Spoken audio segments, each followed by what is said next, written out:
Thanks for tuning in. Today we're going to be reviewing the Knog Oi Prima bike bell.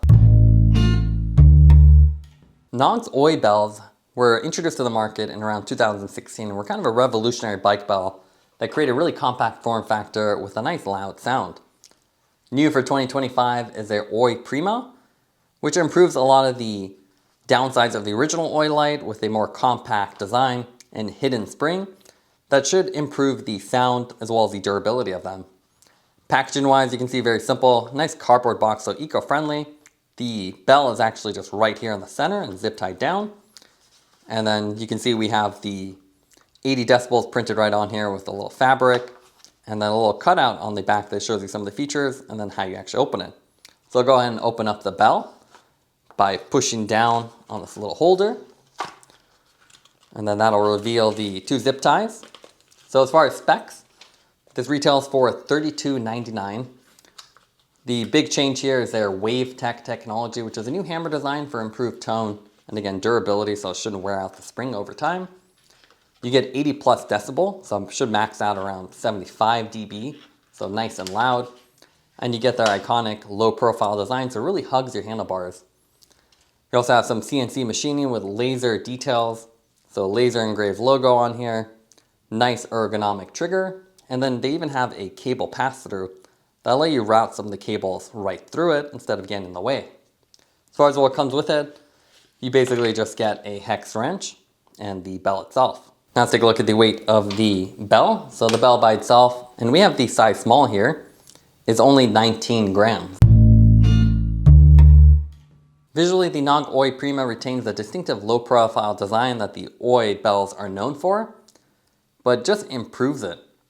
Where the traditional bells have a big protrusion on top with a striker and then the ringer, this one's all built in, so it really hugs the shape and makes sure it's really hidden on your handlebar.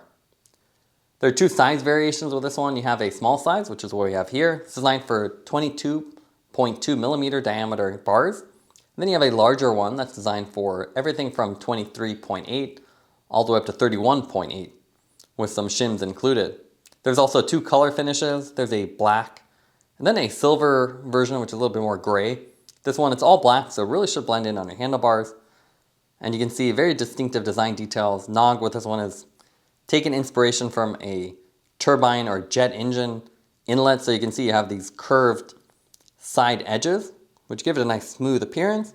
And then you can see you have the inner and outer portion that almost looks like a jet interior. So pretty cool design. You have a nice ergonomic trigger as well with Knog printed directly on there, so it's actually etched. And it has a dual material, so metal on the inside and then polymer on the other locations, which makes it really lightweight. The big difference with this one and the previous one is the WAVETEK hammer design. So they've really improved it and they've hidden the spring on the inside, so you can actually see it's really hidden in the shadow underneath the trigger. And you can't overextend this anymore like the previous one, which actually would wear it down and then reduce the efficiency of the bell and make it more quiet. This one, it's really nice and tucked away, so you get a nice floating appearance. And you can see this whole design for the ringer is really designed to accentuate the wave. So you get a nice long bell. So you can see nice and loud at 85 max dB. But then it really holds the sound for quite a while, so they hear you coming. And it's not obnoxious, so a lot of bells are really loud and annoying. This one is nice and pleasant, so you can do a couple quick taps, let them know you're there, and it's not overly loud. The trigger, you can see, is a nice design. Has a lot of Knog material. They use this rubber coating on the top, and it's perpetually dusty, so it's really hard to keep that clean, but otherwise nice and soft, and nice grip, so you can see ergonomic design, so you just push down. To mount this, it's really simple too. You can see there's a bolt hidden underneath the backside, so when it's mounted, you won't see it, but you can take a hex wrench here, and then this whole thing is actually hinged. So it's a hinge design here that'll fold out, let you put on your handlebar. And you'll also notice that there's a little pass-through here. So it's a cool little feature. You can put your cable right through here. So if you have a brake cable or something smaller, you can run it right here and not interfere with the bell. If you have something touching the bell, you can see it won't really work well and will reduce the sound. Here you can see some riding footage with the bell, and you can see it really blends in with our priority ace of space, especially with the black handlebars and the black bell. The sound of the bell is nice and crisp. It's not too annoying, so people hear it and they'll generally move over. It's not the loudest bell we've reviewed, but it has a nice tone to it and a long resonance, so when you hit it, that WAVETEK technology really helps it extend out longer. So you really have a long ding that's really crisp and clear. It's also a lot smaller than traditional bells, so you can see the Portland design works that we have on our top cap, which is much bigger brass bell. So it's a really great option if you have a road bike or commuter, you don't have a lot of handlebar space. Now let's compare the Oi Prima with some other bells on the market. We've actually done a couple bell reviews, and one of the most similar bells we have is the Ravemen Q1. So you can see this one's a bit of a larger size. And with this one you have a similar kind of floating shape. So there's a ringer portion, a little metal piece that wraps around, the bottom hinged mount, and then the striker is the big difference here.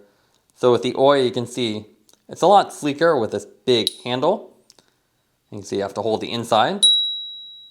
And then on this one, it's a little bit cheaper feeling. So you have the spring here, and you just have to get it to ding on there. But nice sound, and quite a bit cheaper. If you go to the Oi, and you have to really position this right so it's not really mounted on a bike.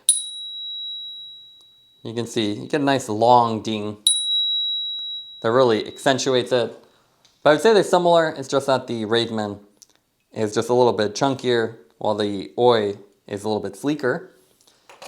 You also have more traditional bells, like this one from Portland Design Works. Nice traditional brass bell on the top, nice bright work everywhere else, and all metal. You can see it's definitely louder because you have the bigger surface here, so nice big dome here. And a lot bulkier though. So the striker, the whole mounting system, everything's quite a bit bigger, while something like the Oi is something you can sneak on your bike without people even knowing you have it. And then one of the more interesting bike bells on the market is the Bike Beats by Trek. So this one's actually electronic. And you can see we have the standard ding on here. You can see it definitely sounds good, even though it is an electronic speaker. Just doesn't really reproduce the true long resonating sound that you get with a true bell. But it does a good job, but obviously triple the price and quite a bit bigger. This one is essentially the size of the mount of the Trek. And even compared against the Ravemen, they've done a nice job keeping everything nice and compact. Now let's go over the pros and cons for the Knog Oi Prima bell. What we like about it is you have a very compact form factor, so it's very sleek and blends in with your handlebars. You have that ergonomic trigger design with that hidden spring. So again, looks very sleek, and you can't overextend it, you just push down and let go. It also has an attractive design, nice contoured edges, and you even have multiple color options, which is nice to see. The main negative of the bell is the fact that you do have a premium price, especially compared to more generic bells, and it's not quite as loud as a traditional brass bell. So it's a little bit quieter than your bigger bell, but obviously you have a give and take, especially with the smaller size. Taking everything into account, we'd give the bell an 8.9 out of 10. It's a sleek and modern design that's a nice addition to the Knog bell lineup. Thanks for watching this review. Don't forget to like and subscribe. You can see more content from us on our website at thesweetcyclist.com, as well as follow us on Instagram at thesweetcyclist. This is The Sweet Cyclist reminding you to enjoy the ride.